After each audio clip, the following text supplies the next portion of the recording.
మంచిగా సాధారణంగా మనం వాడుకొని ప్రార్థిస్తున్నాం.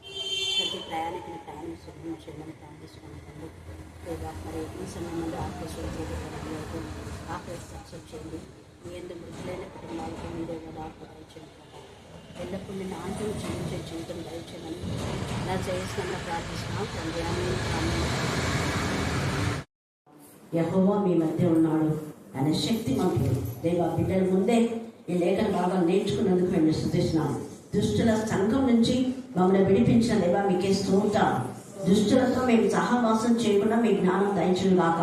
మోసం చేయవాడు మా ఇంట ఉండకూడదు ప్రభా, మా ఎదుట ఉండకుండా నయపక్షమని ప్రార్థిస్తున్నాం. వేషధారణ జీవితం వేస్తున్నాం, నయపక్షమని ప్రార్థిస్తున్నాం.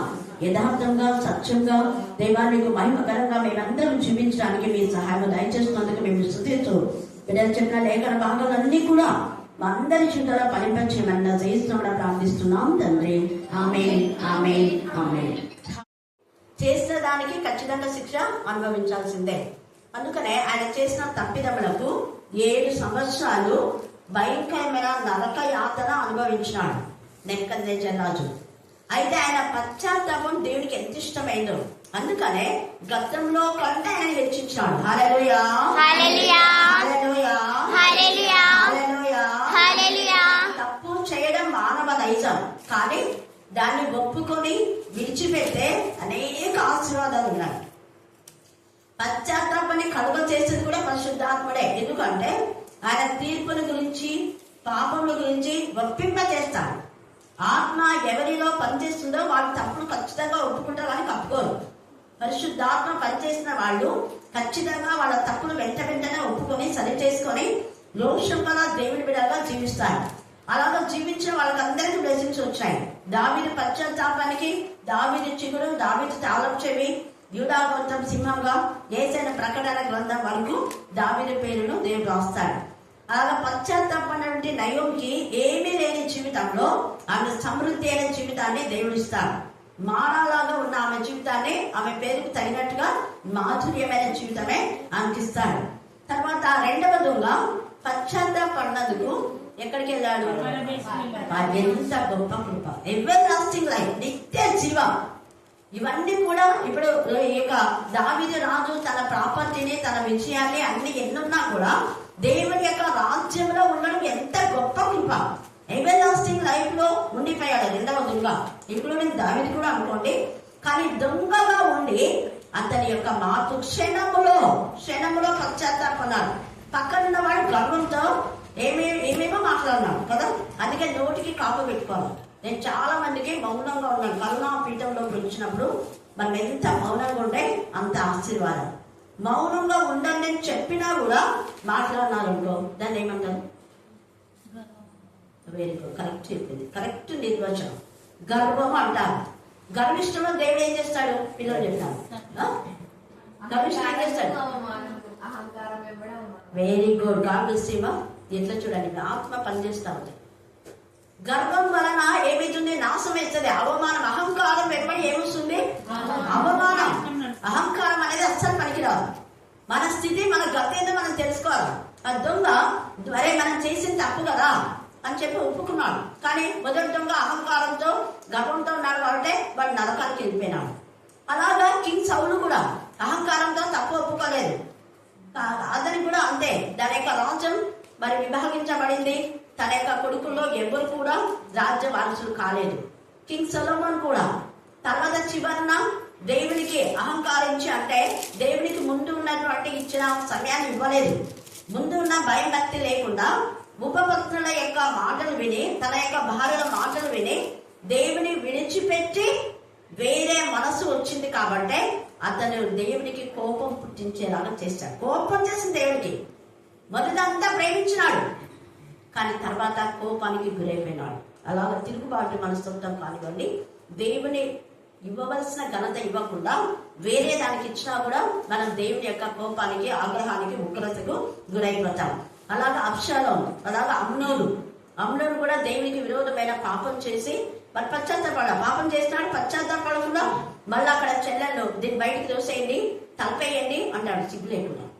భయంకరమైన శిక్ష, వెంటనే చంపి పడేస్తాడు అబ్షాలోము. అమ్నోను ఇంక ఇలాగా చాలా చాలా ఉన్నాయి. యెజబెలు, అతల్య, పశ్చాత్తాపం లేదు.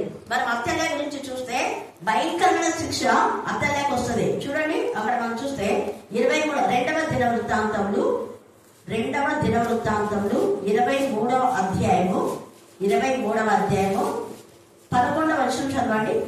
అయితే రాజునకు కుమార్తె అయిన యెహోషాబతు అహజ్యా కుమారుడైన యోవాషు అతులైన వార్త లేకుండా ఆమె ప్రధాన యాజకుని యొక్క భార్య.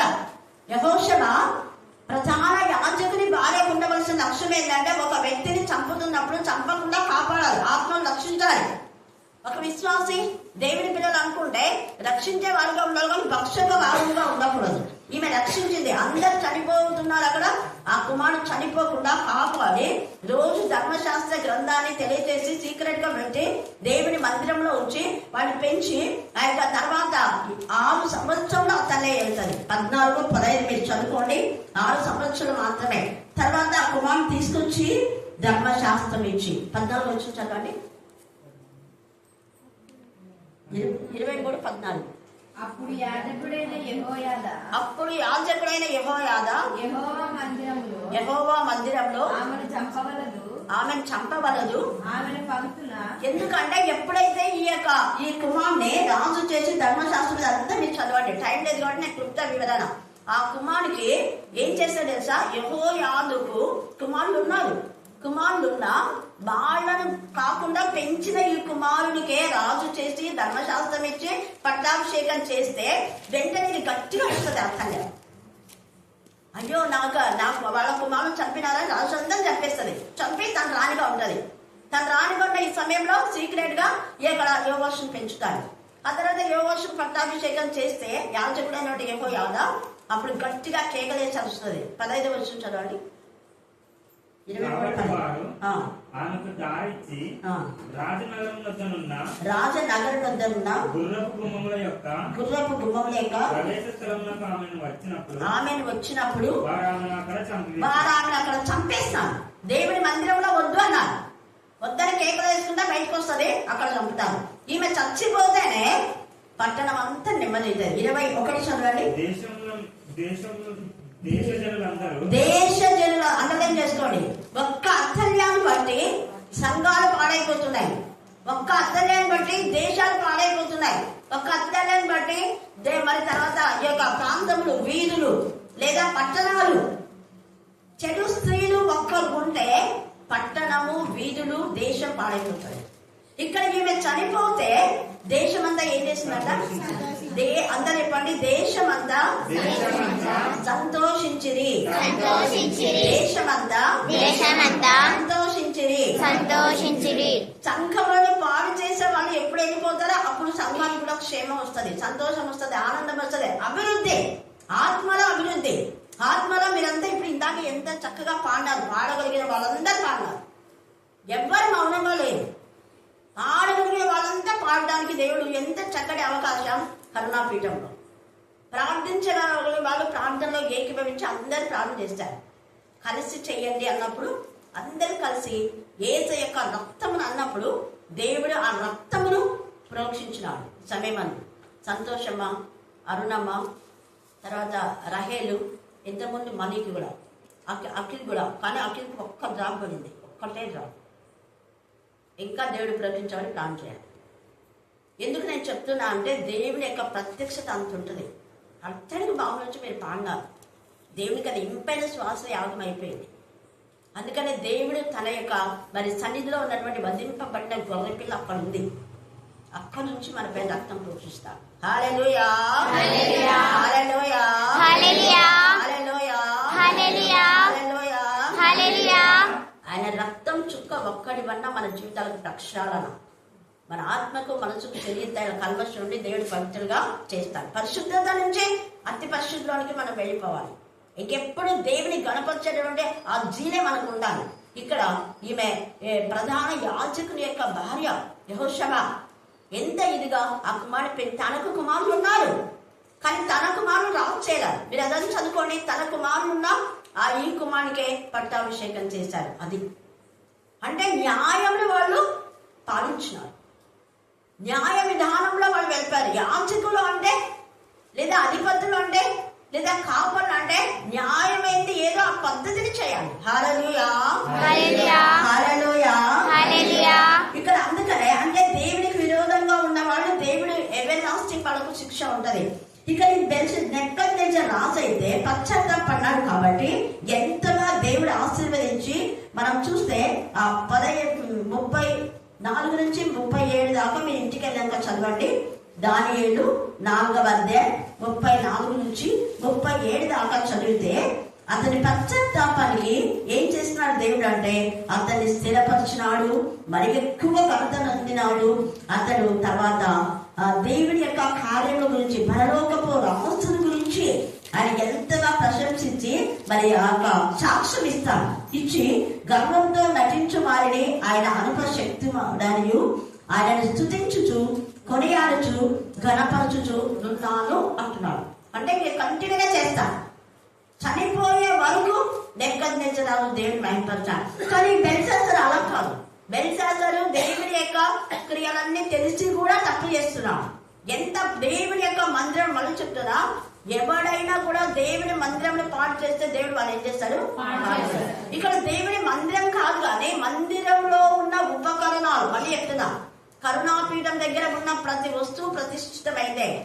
దాన్ని ఎవరైనా అపవిత్రం చేశారనుకో దేవుడు ఊరుకోడు. నేను చాలాసార్లు పిల్లలు ఎవరైనా పోస్తే అక్కడ 3 కర్రలు పెట్టాం. ఒక కర్రతో తుడిచాను అంటే అక్కడ నా మ్యాట్తో తుడుస్తాను సిగ్గు లేకుండా. నేను చెప్తాను ఎందుకు అంటే అక్కడ విరిగిపోయినవి కొన్ని ఉంటాయి, పాడైపోయిన మ్యాట్స్ ఉంటాయి కదా, బాటితోనే తుడిచాను నేను చెప్తాను. చెప్పిన ఇప్పుడు దాన్ని తుడిస్తే అక్కడ నుంచి మళ్ళీ కాళ్ళతో మళ్ళీ వస్తాను. ఉందే మీద జ్ఞానం లేదు కొందరికి. దేవుని యొక్క మందిరం అంటే ఎంత పరిశుద్ధంగా మనం ఉంచాలి అంత. మరి ఇక్కడ చూడండి ఏం పెద్ద మందిరం పాడు చేయాల. నెబుకద్నెజరు ఏం చేసినాడు? క్షమించండి, బెల్షస్సరు ఏం చేసినాడు? ఉపకరణాలు అంటే సొలొమోను దావీదు చేయించినటువంటి పాత్రలు అన్ని బంగారు పాత్రలు, చాలా విధానంలో డిజైన్ తో చేయించారు. ఎంత దేవునికి మహిమకరమైన విధానంలో చేయించారు. మీరు నిర్గమ 25లో మీరు చదివితే అక్కడ జ్ఞానాత్మతో నింపిన వారితో తయారు చేయబడ్డాయి. పరిశుద్ధాత్మ పూర్ణులై ఆ ఉపకరణాలు చేశారు. అలాంటి ఉపకరణాల పాత్రల్లో వాళ్ళు మందిరం పాటు చేయాలి, మందిరం అపవిత్రపరచాల. కేవలం పాత్రల్లో ద్రాక్షారసం పోసుకొని తాగుతుంటే దేవుని కోపం వచ్చింది. అంటే దేవుని నామం పేద ఏదైనా ప్రతిష్ఠితమైన అదేంటిది? ప్రతిష్ఠితమైన ప్రతి వస్తువు ప్రతిష్ఠితమైన. అందుకే ఇక్కడ ఉన్న చెట్లు వీళ్ళు అన్ని దేవునికి స్తుత్యాగం చేస్తాయి. హల్లెలూయా హల్లెలూయా హల్లెలూయా. దేవుని యొక్క మందిరం అంటే ఎంత పరిశుద్ధంగా ఉండాలి. అలాగనే ఈ కట్టడంలో కంటే మన హృదయం అనే మందిరం ఇంకా పరిశుద్ధంగా ఉంచాలి. ఎవడైనాను దాన్ని పాడు చేస్తే దేవుడు అన్ని పాడు చేయాలంటే వాళ్ళ లైఫ్ వాళ్ళ ఇల్లు అంతా పాడైపోతాయి. పాడవడానికి కారణం ఏంటంటే భర్తకు రక్షణ ఉండదు, పిల్లలకు రక్షణ ఉండదు, వాళ్ళ ఇంకా ఫ్యామిలీలో ఎంతమందికి రక్షణ ఉండదు. ఈ రాత్రి మనం భయంతో వణుకుతో దేవుని సన్నిధిలో ఉందాం. బెల్షస్సరు కేవలం ఉపకరణములను తీసుకొచ్చి మళ్ళా ఎంత జ్ఞానం లేకుండా అవివేకి తన ఉపపత్నులతో సిగ్గు లేకుండా రాణులు ఉన్నారు, ఉపపత్నులతో కలిసి ద్రాక్షారసం. ఎంత గర్వం, ఎంత అహంకారం. అందుకనే దేవునికి కోపం వచ్చేసింది. ఆ దీపం దగ్గర ఒక రాత రాశాడు. ఆ రాత ఏంటో అని అది అర్థం కాదా? ఆ రాత రాస్తుంటేనే అతని బతుకు ఎలా తయారైందో చూడండి. 6వ వచనం చదవండి. అతని ముఖము వికారమాయెను. ముఖం ఏమైందంట? ముఖాలు వికారం అయ్యేది. ఎందుకంటే దేవుడు ఉగ్రత ఉండే వాళ్ళకు ముఖాలు వికారం అవుతాయి. తర్వాత అతడు మనస్సునందు కలవరపడగా, అతడు మనస్సునందు ఏమైందంట? కలవరపడగా అతని నడుము కీళ్ళు వదలి అతని మోకాలు గడగడ చూడండి. నడుము కీళ్ళు వదిలితే పడిపోతారు. ఇక ఏమైంది? మోకాలు గడగడ వణుకుచు. ఒక్కసారి ఈ సిచ్యువేషన్ బాగా ధ్యానం చేసి అక్కడ అందరు ఉన్నారు. రాజు కింద పడి అల్లాడి కొట్టుకుంటున్నాడు.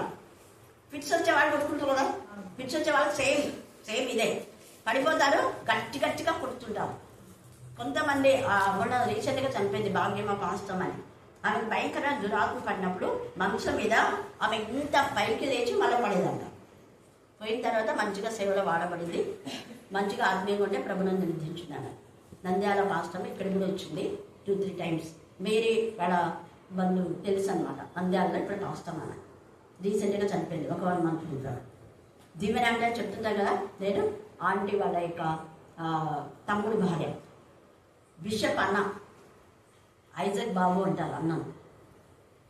అంటే దురాత్మలు ఆ విధంగా చేస్తే ఇక్కడ ఈయనకు దురాత్మ పట్టలేదు. కానీ దురాత్మ అంటే ఏ దురాత్మ అంటే తాగుడు అనే దురాత్మ. ఈ యొక్క ఉపపత్నులు వీళ్ళందరితో కలిసి దేవుని యొక్క ఉపకరణం తీసుకున్న చెడ్డ ఆలోచన వచ్చింది. ఆ చెడ్డ ఆలోచనకు దేవుడు ఉగ్రుడైపోయాడు. ఆ రాత అర్థం కాకపోతే గిలగిలలాడి కొట్టుకుంటున్నాడు. రాజు గారడీ విద్య గలవాన్ని కల్దీయులను జ్యోతిష్యులను పిలిచినప్పుడు ఆతురంగా అంట. ఎంత ఆతురంగా, ఎందుకంటే కాలు నిలలేకపోతున్నాయి, కొట్టుకుంటున్నాడు. ఎవరైనా ఒకరు తొందరగా నాకు ఈ యొక్క భాష యొక్క అర్థం చెప్పండి చెప్పండి చెప్పండి అని అల్లాడిపోతున్నాడు. తీసుకురండి, వాళ్ళని తీసుకురండి, వీళ్ళని తీసుకురండి అంటున్నాడు, కొట్టుకుంటూనే ఉన్నాడు. కింద వాడు అల్లాడుతూనే ఉన్నాం. కానీ ఎవ్వరూ చెప్పలేదు. వాడు దేవుని యొక్క వ్రాత ఆత్మ సంబంధులకి అర్థమవుతుంది. అది ఆత్మ భాష. అవివేకులు కొంతమంది ఏం డాన్స్ ఏం భాష అర్థం కాకుండా ఎందుకు మాట్లాడతారో అంటారు. అది వాళ్ళకి అర్థం కాదు. అవివేకులకు ఆత్మ భాష అర్థం కాదు. ఆత్మ ద్వారా మళ్ళీ దాని ఇంటర్ప్రిటేషన్ దేవుడు మనకిస్తాడు. అందుకే మనుషుల భాష ఉంది, దేవదూతల భాష, 2 ఉన్నాయి. హల్లెలూయా హల్లెలూయా హల్లెలూయా. అది ఆత్మ సంబంధాలకి అర్థమైపోతుంది. సరే, అందరు పిలిచినాడు, ఇదంతా మీరు చదువుకోండి. వాళ్ళు ఎవరు చేయకపోతే మళ్ళీ ఏమైందంట 9వ వచనం. అందుకు రాజుకు బెల్షాజరు మిగుల భయాక్రాంతుడై ఈ అతలేలాగా. ఇది కూడా ఏం చేసిందంటే అందరు రాజులను, దేవుని యందు భయభక్తి గల వాళ్ళందరూ చంపేసి ఇప్పుడు దాన్ని చావుకొచ్చే ఇప్పుడు ఇక్కడ యోవాషును రాజు చేసేసరికి అల్లాడిపోయి గట్టి గట్టిగా గావుకేట వేసింది. దాన్ని ఈడ్చుకుందండి బయటకే ఉంటారు. బయటకు వచ్చినాక చంపేస్తారు. యెజబెల్ కూడా అంతే. గర్వంతో అహంకారంతో ఉండే వాళ్ళం కొన్ని కాలమే 6 సంవత్సరాలే తను రాణిగా ఉండింది. కొంతమంది 2 సంవత్సరాలే, కొంతమంది 2 నెలలే. ఈ బెల్షాజర్ కూడా చూడండి, నెబుకద్నెజర్ చనిపోగానే ఈ విధానంలో అతను చేసిన విధానం అనమాట. ఎంత బాధాకరమైన విధానంలో దేవుడు ఆయనకు శిక్షణ ఇస్తున్నాడు. ఇక్కడ మనం చూస్తే ఆ ముఖ వికారం కలవాడాయను రాజునకును అతని అధిపతులకును జరిగిన సంగతి ఎవరు తెలుసుకున్నారు? ఎవరు రాని? కరెక్ట్. డౌట్ ఎందుకు? అక్కడ ద్రాక్షరసం తాగింది ఎవరు? భార్యలు, ఉపపత్నులు, సిగ్గులేని భార్యలు. భర్త తప్పు చేస్తే భార్య గద్దించాలి. అయ్యో దేవుని ఉపకరణాలు అవి వద్దు అనాలి. ఎంత కొంత వాళ్ళకి కూడా తెలుసుంటది. ఈ బెల్షాజర్కి తెలుసు, తెలిసి కూడా తప్పు చేశాడు. తెలిసి తప్పు చేస్తే దేవుడు క్షమించాడు. నెబుకద్నెజర్ రాజు తెలియక చేశాడు కాబట్టి క్షమాపణ పొందుకొని దేవుని గణపరిచే రాజ్యం అంతటా ఈ యొక్క పరలోకపు దేవుడే నిజమైన దేవుడు అని రాజశాస్త్రం రాసి పెట్టాడు. ఆ శాస్త్రాన్ని బట్టి బెల్షాజర్కి తెలుసు దేవుని మహిమ, దేవుని శక్తి, దేవుని ప్రభావం తెలిసి కూడా ఈ పని చేశారు. అందుకే దేవునికి ఇంకా కోపం వచ్చింది. బెల్షాజర్కు క్షమాపణ లేదు. తర్వాత మీరు చూస్తే ఇక్కడ రాణి ఏమంటుంది అంటే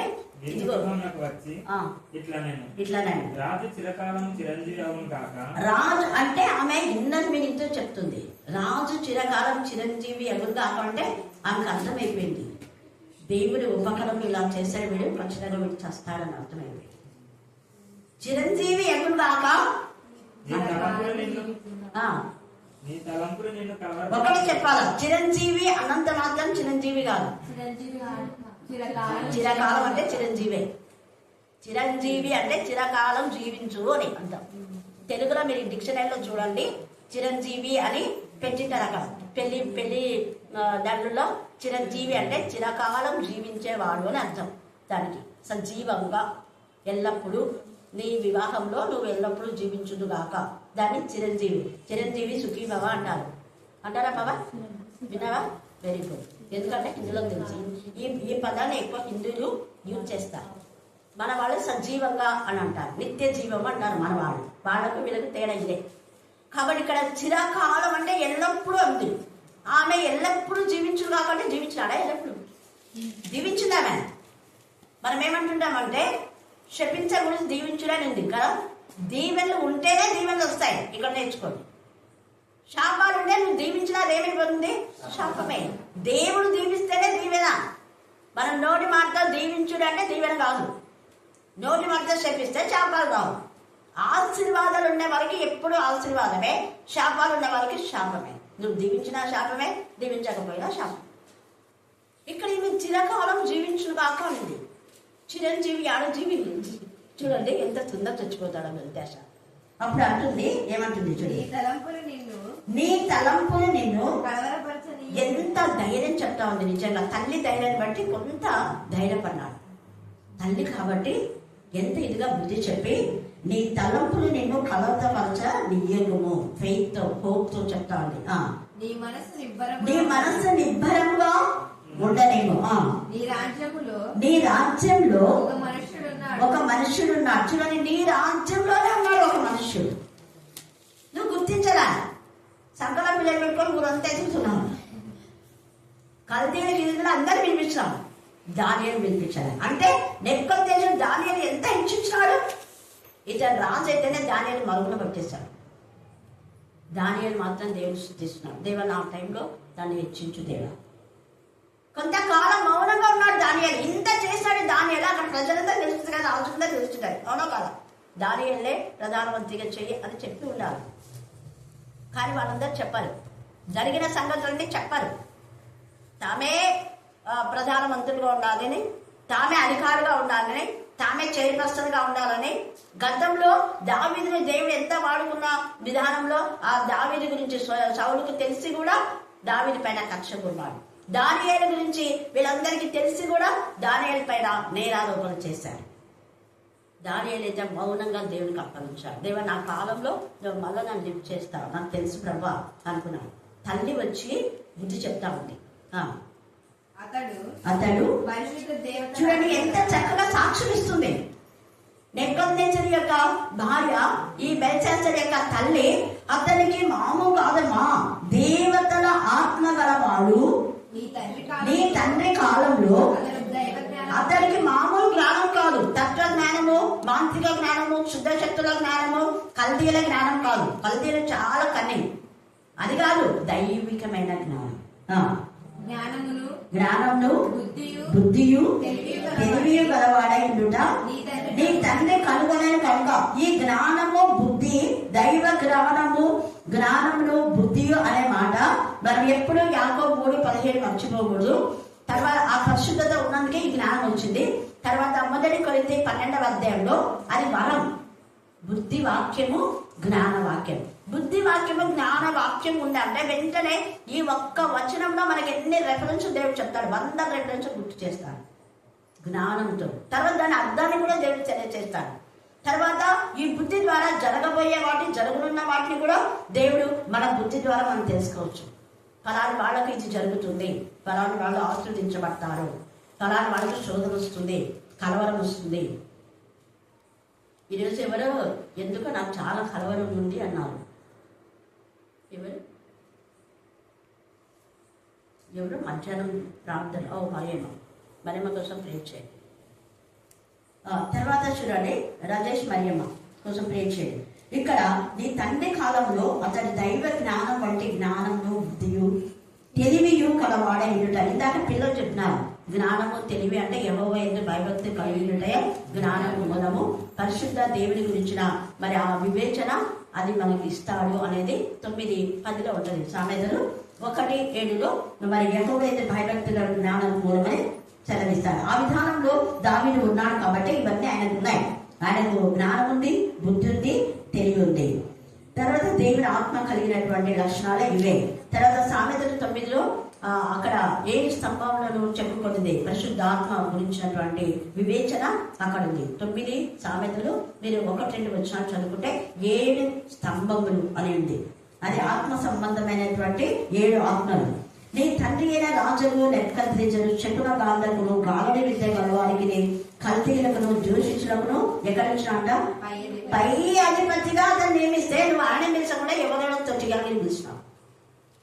ఈ యొక్క బెల్షాస్సరు అంత దేవుడికి విరోధమైన వాళ్ళతో ఫ్రెండ్షిప్ చేసినాడు. అందుకే తాగుబోతాడు, తాగుబోతు అయిపోయినాడు. అక్కడ కింగ్ సొలొమోన్ కూడా భార్య యొక్క మాట విన్నాడు. రెహబాము అంత అల్లరి జనాన్ని మూకలు తయారు చేసుకున్నాడు. యవనస్తులు చెప్పిన మాట విని రెహబాము నీ అపజయం పొందాడు. ఆ తర్వాత అన్యులకు రాజ్యం విభాగించబడుతుంది. అల్లరి జనం, ఆ అల్లరి జనంలో దోయోగు అనేవాడు కూడా ఒక అల్లరి ముఖ. అలాంటి అల్లరి ముఖ దావీదు దగ్గరికి వచ్చి బలపడి మన దావీదు పైన సాయం చెప్తాడు. మనకు తగిన శిక్ష దేవుడిస్తాడు. దోయోగు అనే వ్యక్తి ఇక్కడ చేసిన వేళను మర్చిపోయాడు. చేసిన వేళను మర్చిపోతేనే శిక్ష వచ్చేది. ఈ దానియేలు శ్రేష్టమైన బుద్ధి గలవాడై కళలు తెలియచేయటమును, మర్మములు బయలుపరచడమును, కఠినమైన ప్రశ్నలు ప్రత్యుత్తరం ఇచ్చడమును, జ్ఞానమును తెలివి గలవాడుగా కనబడెను. కనుక ఆ రాజు అతనికి బెల్తెషాజరు అని పేరు పెట్టాడు. తన దేవత పేరండి. బెల్షాజరు అంటే రాజు, బెల్తెషాజరు అంటే దేవత పేరు. ఈ దానియేలులో పిలువనప్పుడు అతడు దీని భావం నీకు తెలియచెప్పాడు. ఎందుకు పనికి రాకుండా దానియేలు అన్ని మేలు చేసినా కూడా మూలకు పడేస్తున్నాడు. ఈ రాత్రి మూలకు పడేసిన నేను ఒకరోజు దేవుడు ఎత్తుకుంటాడు. యోసేపును కూడా కొన్ని రోజులు ఎంతగా హెచ్చించాడు. యోసేపు మళ్ళా చెరసాలకు వెళ్ళాడు. కొంతకాలమే 10 దినాలు శ్రమ కలగడం మనం పట్టుకు ఏంటి నమ్మకంగా, నమ్మకమైన జీవితంలో మనం ఉండాలి. మొదటి సమూయేలు 22:18 చదవండి. చేసిన మేళను మర్చిపోయిన విశ్వాసఘాతకుడైన దోయేగుకు అక్కడ శిక్ష. రాజు దోయేగుతో నీవు యాజకుల మీద పడమని చెప్పాను. యాజకుల మీద పడమని చెప్పినాడు సౌలు రాజు. యాజకులందరినీ చంపేస్తాడు. తర్వాత అతను చూడండి, దోయేగు అనేవాడు ఒక పనివాడు. అప్పుడు యోధోమీయుడైన దోయేగు యాజకుల మీద పడి, ఇద్దరు యోధోమీయుడైన యాజకుల మీద పడి 85 మంది యాజకులను చంపేస్తాడు. ఆ విషయం దావీదుకు తెలిసి వెంటనే వారికి నీకు అసలు కృతజ్ఞత ఉందా, ఎక్కడో పడి ఉన్నాను నిన్ను, నా దగ్గర 400 మంది వచ్చినారు కదా ఇక దావీదు దగ్గరికి, ఆ 400 మందిలో వీడు కూడా ఒకరు పనికిమాలుడు. దేవుని యొక్క ప్రవక్తలను చంపేస్తాడు 85 మందిని. అబద్ధ ప్రవక్తలను సౌలు పెట్టుకుని ఉంటాడు. అందుకనే సౌలుకి శిక్ష వస్తుంది, దోయేగు కూడా శిక్ష. అంటే చేసిన మేలు మర్చిపోతే దేవుని ఉగ్రత వస్తుంది. మొదటి రాజులు 19:10 చదవండి. మొదటి రాజులు 19:10. ఇవి మళ్ళీ ఇంటి దగ్గర తర్వాత చదువుకోండి. 10 నుంచి 16 దాకా చదువుకోండి. ఇశ్రాయేలు వారు నీ నిబంధన త్రోసివేసి నీ బలిపీఠములను పడగొట్టి ప్రవక్తలను ఖడ్గం చేత హతం చేసి సైన్యములకు అధిపతియగు దేవుడనగు యెహోవా కొరకు మహారోషం గలవాడై ఏలీయా వచ్చినాడు. నేను ఒక్కడే ప్రభా వచ్చింది అంటున్నాడు. ఏలీయా నీకేమైంది అంటాడు. అప్పుడు వెంటనే దేవుడు నిమ్మలమైనప్పుడు ఆయనతో మాట్లాడతాడు. 19:20 చదవండి. అందుకతడు అతనిని విడిచి వెళ్ళి కాడి ఎడ్ల తీసి వధించి, అక్కడ ఎలీషా ఉంది. తర్వాత మీరు చదివితే దేవుడు ఆ యొక్క ఈ 19వ అధ్యాయంలో మీరు చదివితే నిమ్మలమైనటువంటి ఆ సంగతి, పెద్ద గాలి వస్తుంది, భూమి ఎంత వణుకుతుంది, ఏమేమో బండలు బొద్దలవుతాయి. దేవుడు మాట్లాడినప్పుడు ఏమైంది నీకు అని అడిగినప్పుడు, అయితే నెమ్మదిగా ఉన్నప్పుడు దేవుడు ఏలియాతో మాట్లాడతాడు. మన జీవితంలో కూడా అలజడులు కలవరాలు ఉండిపోయి ప్రశాంతంగా సమాధానంతో ఉంటే దేవుని స్వరాన్ని నువ్వు వింటావు. హల్లెలూయా, హల్లెలూయా, హల్లెలూయా. తర్వాత 2వ రాజులు 17:14. 2వ రాజులు 17:14. వాడు వినని వారై తమ దేవుడైన యెహోవా దృష్టికి విశ్వాసఘాతకులైన తమ పితరులు ముష్కరులైనట్టు తామును ముష్కరు. కొంతమంది తల్లిదండ్రులు ముష్కరుగా ఉంటారు, పిల్లలు కూడా ముష్కరుగా ఉంటారు. అంటే దేవుడికి విరోధమైనటువంటి గర్వం, అహంకారం. తల్లిదండ్రులకు ఏది అహంకారం ఉంటుందో పిల్లలు కూడా అదే. అట్లా తల్లిదండ్రులు నాశనం అవుతారు, వాళ్ళు కూడా నాశనం అయిపోతారు. ఇక్కడ కింగ్ సౌలు అలాగే అయిపోయాడు. వాళ్ళ కొడుకులు కూడా ఒక్క యోనాతాను తప్ప, యోనాతానుకు చనిపోతారు కానీ వాళ్ళ కుమారుడు బ్లెస్సింగ్ మిగతా ఎవరికి లేవు. అలాగే ఇక్కడ నెబుకద్నెజర్ రాజును బాగా దేవుడు ఆశీర్వదించాడు. అయితే బెల్షాజరు విశ్వాసఘాతకుడైనాడు. పితరుడైనటువంటి నెబుకద్నెజర్ యొక్క భయము, భక్తి, విధేయత లేదు. బెల్షాజర్ గర్వం, అహంకారం ఉంది, మనసును అంచుకోలేదు, తెలిసి కూడా తప్పు చేశాడు. అందుకే శిక్ష. ఇక్కడ శిక్షించినట్టుగానే దేవుడు వాళ్ళను కూడా అక్కడ శిక్షిస్తాడు. 18వ అధ్యాయం 20 వచనం, 2వ రాజులు 18:20. యుద్ధ విషయంలో నీ యోచనయు నీ బలమును వట్టి మాటలే ఎవరిని నమ్ముకొని నా మీద తిరుగుబాటు చేస్తున్నావు. నలిగిన రెల్లు వంటి ఈ ఐగుప్తును నీవు నమ్ముకొనుచున్నావు కదా. ఒకడు దాని మీద ఆనుకున్న ఎడల అది వాని చేతికి గుచ్చుకొని దూసుకుపోవును. ఐగుప్తు రాజైన ఫరో అతని నమ్ముకొను వారందరికీ అట్టివాడు. అది ఫరో నమ్ముకుంటే వాడితో పాటు నమ్ముకున్న వాళ్ళందరికీ శిక్ష. ఐగుప్తును వద్దు, ఐగుప్తుని విడిచిపెట్ట, పాపం విడిచిపెట్టాలి. ఏ పాపం విడిచిపెట్టినా దాన్ని మళ్ళా చేయదు. ఇక్కడ దేవతలన్నీ కాకుండా పరలోకపు దేవుని ఆరాధిస్తున్నారు ఆ రాజ్యంలో. కానీ మళ్ళా ఎందుకు బెల్షాజరు అన్ని దేవతల వైపు వెళ్ళిపోయాడు. అలా తాగి వాళ్ళు అన్ని దేవతలను పూజిస్తున్నారు. దేవుని కోపం చేస్తుంది. అందుకే ఉనికి పుట్టేలాగా అయిపోయింది బతుకు. హేరోదు కూడా యూదుల రాజు పుట్టాడంటే కలవరం అయిపోయింది, వణుకు పుట్టింది. ఫరో కూడా వణుకు పుట్టింది. హామాను కూడా నువ్వు చేసిన తప్పు, నేను నీకోసమే ఉడిపోయి అక్కడ ఉండే లోపల ఏమైపోయింది, హామాను వణుకు పుట్టి పడ్డాడు. ఎస్తేరికాయ హామాను ఇక మొత్తగానే చంపాలనుకున్నాడు. హామానికి ఉడుకు పుట్టించాడు. గిలగిలలు ఆడుకున్నాడు. ఒక హామానే కాదు, ఎంటైర్ ఫ్యామిలీ నాశనం అయిపోయింది. అవివేకంలో విశ్వాసఘాతకులైన వాళ్ళందరినీ కూడా దేవుడు అలాగే చేస్తాడు. ఈ రాత్రి కాల సమయమందు దేవునికి భయపడి మనం లోబడాలి. ఇందాక పాప చదివినట్టుగా 26వ కీర్తన 4 నుంచి 6 దాకా చదవాలి. 26వ కీర్తన.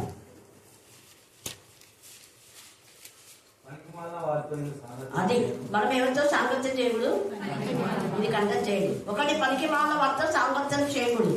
వాళ్ళ నుంచి ప్రత్యేకంగా ఉండాలి. ప్రత్యేకించబడిన వారంగా ఉండాలి దేవుడి పిల్లలు. ప్రత్యేకంగా ఉంటేనే దేవుడు నీలో నాలో ప్రవేశించి సహవాసం చేస్తాడు. బోధనలో ఉంటాడు, డాక్టర్గా ఉంటాడు, కాపరిగా ఉంటాడు, తర్వాత తండ్రిగా ఆదరణకర్తగా, ఆశ్చర్యదుర్గంగా, ఒక మంచి స్నేహితుగా, ఒక మంచి గైడ్ గా, ఒక మంచి కంఫర్టర్ గా, కౌన్సిలర్ గా ఉండి మనకు ఆలోచన చూపిస్తాడు. వేషధారులతో భక్తి అని నటిస్తారు కానీ విధేయత ఉండనే ఉండదు. బైబిల్ చదువుతున్నాం, ప్రార్థన చేస్తున్నాం అంటారు. బైబిల్ చదివి ప్రార్థన చేస్తే 100% విధేయత అనేది ఉంటుంది. పైకి చదివి పైకి ప్రార్థన అంటే భక్తి అంతే. దుష్టుల సంఘంలో ఉన్నావేమో. చాలా సంఘంలో ఉన్నాయి. ఏ సంఘంలో ఉన్నావు? దుష్టుల సంఘంలోనా ఆలోచన చేసుకోవాలి. తర్వాత భక్తిహీనులతో సాంగత్యము చేయను. నిర్దోషినని అది మన చేతులు నిర్దోషమని కలుగొని నిర్దోషులతో పూర్తి చేయండి. దేవుని ఆశీర్వాదం. ఈ బెల్షాజరు దేవునికి విరోధమైన వారితో చేశాడు కాబట్టి రాణులు అందరు భయపడి మొత్తం రాజ్యం అంతా మనకి పోయింది. కారణం ఏంటంటే తెలిసి తప్పు చేశాడు. ఇక్కడ 23వ వచనంలో ఆ మాట చూడండి. 25వ అధ్యాయము దానియేలు. బెల్షాజరు అతని కుమారుడు, అది అతని కుమారుడు అంటే నెబుకద్నెజర్ యొక్క రాజు కుమారుడు నీవు ఈ సంగతి అంతా ఎరిగి ఉండి నీ మనసు అంచుకొనక దేవుని పిల్లలకు హాని చేస్తే శిక్ష వస్తుందని తెలిసి కూడా మనసు అంచుకోకుండా గర్వంగా మాట్లాడితే ఇంతే. గర్వంగా ఏ పని చేసినా కూడా ఇంతే. అందుకే మనసును అంచుకొనక పరలోకమందున్న ప్రభువు మీద నిన్ను నీవే హెచ్చించుకొంటున్నావు.